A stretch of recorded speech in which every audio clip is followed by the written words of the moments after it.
You ask Tiger to solve. This deals with linear equations with one unknown. The final result is x equals 19. Let's solve it step by step. Group all constants on the right side of the equation. Add 3/2 to both sides. Combine the fractions. Combine the numerators. Reduce the zero numerator. Simplify the arithmetic. Convert the integer into a fraction.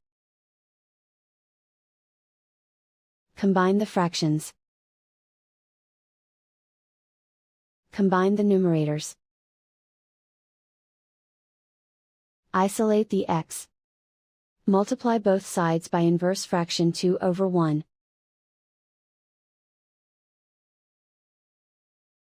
Group like terms. Multiply the coefficients.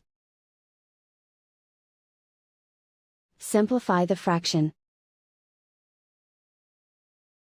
Multiply the fractions. Simplify the arithmetic. And so the final result is x equals 19.